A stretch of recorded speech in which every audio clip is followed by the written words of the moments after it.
সুদূর প্রসারী পরিকল্পনা আর ইতিবাচক ভাবনায় তাসকিন মুস্তাফিজদের বিশ্রাম দিয়ে বাংলাদেশ টি-20 সিরিজ খেলার অপেক্ষায়। ক্যাপ্টেন লিটন দাসের বার্তা একটাই, তিনি চান অ্যাটাকিং ক্রিকেট খেলতে। এটাই চেয়েছেন দলের সবার কাছে। নবাগত রিপন মণ্ডল, আব্দুল গফফার সাকলাইনদের আগমনে স্কোয়াডে সমৃদ্ধিও আছে। প্রথম ম্যাচের একাদশেই কি দেখা যাবে এই দুজনকে? বাংলাদেশ নিজেদের সবশেষ 6টি টি-20 ম্যাচই চট্টগ্রামে খেলেছে। আবারও ভালো উইকেটের প্রত্যাশায় সেখানেই কিউইদের মোকাবিলা করতে তারা নামছে। দলের কোর গ্রুপটা আগের মতোই আছে। গত টি-20 সিরিজেও সহ অধিনায়ক সাইফ হাসানের ব্যাটিং পজিশন একবার ছিল মিডলে তো আরেকবার ওপেনিংয়ে। প্রথম টি-20তে নিউজিল্যান্ডের বিপক্ষে সাইফকে কোথায় নামানো হবে? একাদশে লিটন দাসের জন্য 3 নম্বর পজিশন ফিক্সড ধরে নেওয়া যায়। ওপেনিংয়ে তানজিদ তামিম ছাড়া অন্য কিছু ভাবা দেয়। প্রেস কনফারেন্সে ক্যাপ্টেন জানিয়েছেন পারভেজ ইমনকে তারা মিডল অর্ডারে 4 নম্বর পজিশনের জন্যই ভাবছেন। সাইফের জন্য তাহলে ওপেনের একটা স্লট খালি থাকছে। ভুলে গেলে চলবে না, তার ক্যারিয়ারের 450-র 3টাই ওপেনিং করার মাধ্যমে এসেছে। আর তা হয়েছে ফিল্ড রেস্ট্রিকশনে বাউন্ডারি হিটিংয়ের দক্ষতার প্রদর্শনীতে।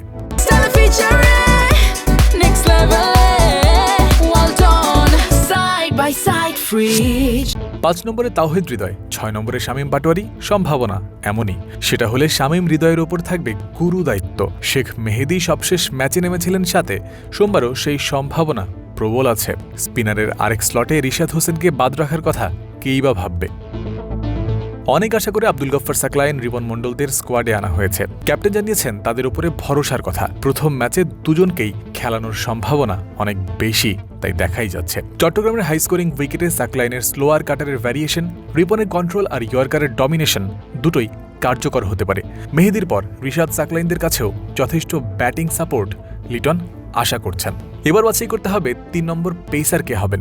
অপশন 2টা, শরীফুল ইসলাম, তানজিম সাকিব। রিপন সাকলাইনের বৈচিত্র্যের সাথে দলের প্রয়োজন পড়বে বাঁহাতি শরীফুলের অ্যাডিশনাল ডাইমেনশন। পিএসএল মাতিয়ে কিউইদের ওডিআই সিরিজে কাঁপিয়ে শরীফুল সামনেই রেখেছেন নিজেকে। উইকেট বিবেচনায় যদি একজন ব্যাটার বেশি খেলাতে চায় বাংলাদেশ, তাহলে মেহেদীর জায়গায় একাদশে ঢুকতে পারেন নুরুল হাসান সোহান।